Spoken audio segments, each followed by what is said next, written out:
Olá pessoal, esse aparelho talvez seja um dos melhores aperfeiçoamentos da Fidelity na época. Por volta do 1985, a Fidelity, uma empresa nos Estados Unidos, implementou esse xadrez eletrônico, que na verdade é um robô. Na medida ele pode jogar automaticamente branca contra pretas, vice-versa. Na medida em que você faz os lances sem nenhuma interferência humana, ele promove as respostas. Qual a mecânica disso? Em cada peça existe um ímã que, colocado na base de cada quadrado, existe um mecanismo por baixo que capta esses movimentos e movimenta a parte mecânica do computador.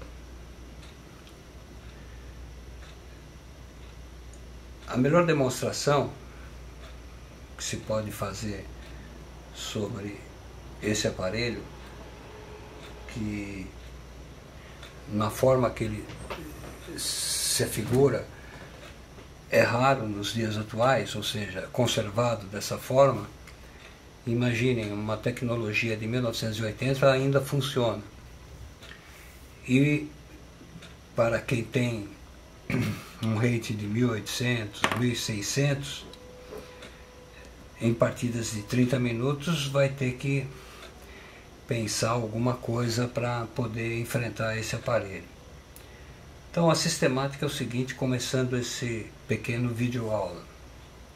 Eu pressiono, poderia jogar com E4, D4, mas eu prefiro D4, eu pressiono a tecla D2 e coloco o D4. O computador vai responder. Portanto, não há nenhuma interferência humana. Ele resgatou o meu lance, tirando o cavalo da tecla da casa G8, colocando na casa F6. Lembrando que nós temos A, B, C, D, E, F, G, H, 1, 2, 3, 4, 5, 6, 7, 8. Então funciona como coordenadas, né? Próximo lance das brancas, G2, C2, C4, G7, F6, ou seja, a fileira G7 para a fileira G6. Então nós temos colunas e fileiras.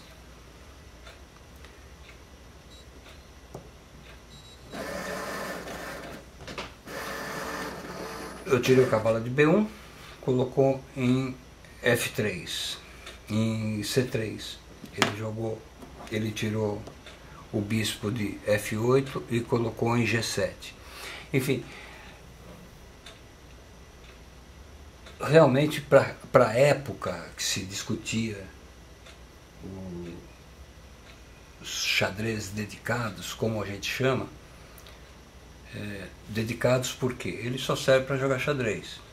Existe um processador e o programa embutido no aparelho que só faz esse tipo de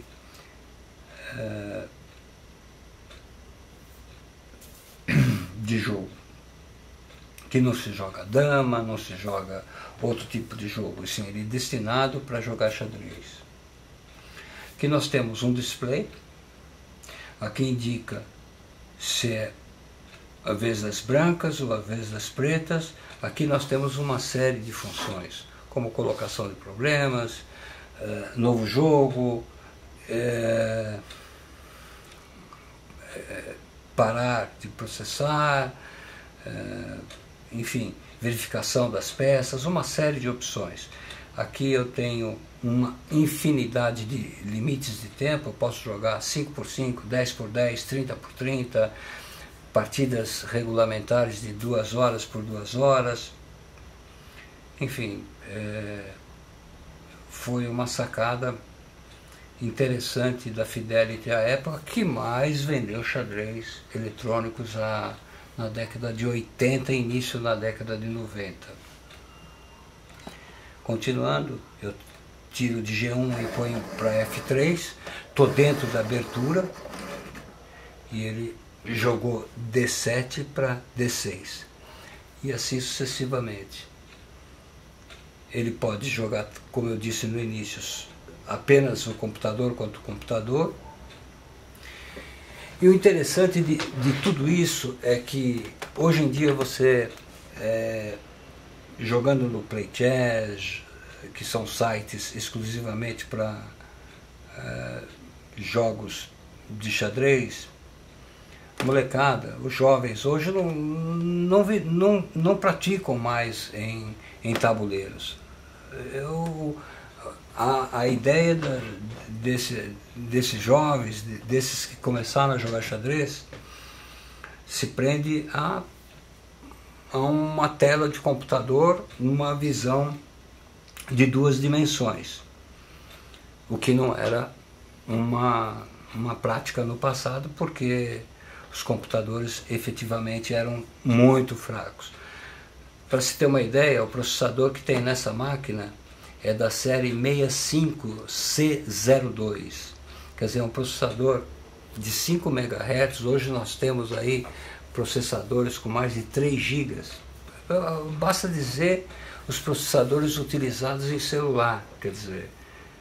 Mas mesmo assim, essa máquina joga alguma coisa ao redor de 1800 de rating, e que não é tão simples assim.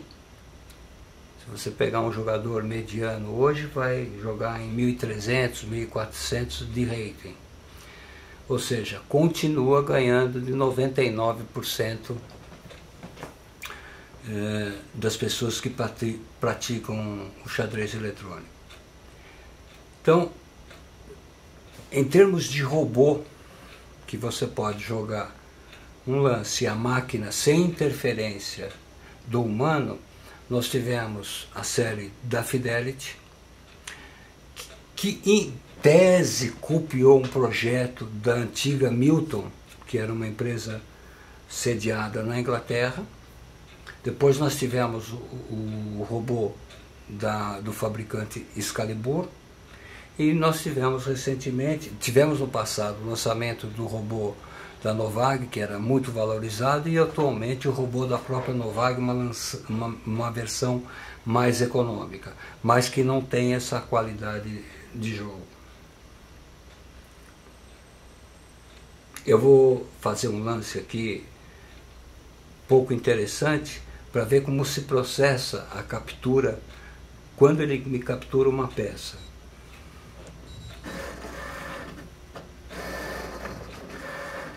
Ele fez o roque, e é interessante que ele sai o rei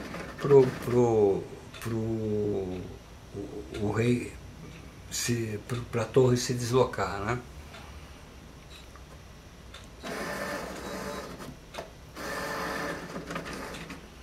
Eu não vou tirar esse bispo daqui, eu vou deixar que ele capture esse bispo.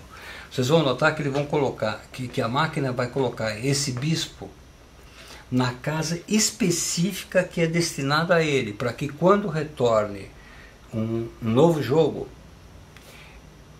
a máquina possa reconhecer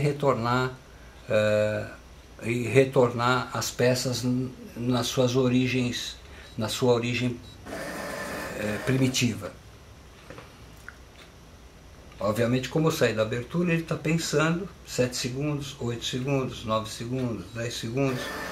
Então veja bem, ele tomou, vai colocar o bispo na peça, lá é o destino da peça dele, e ele tomou com o peão.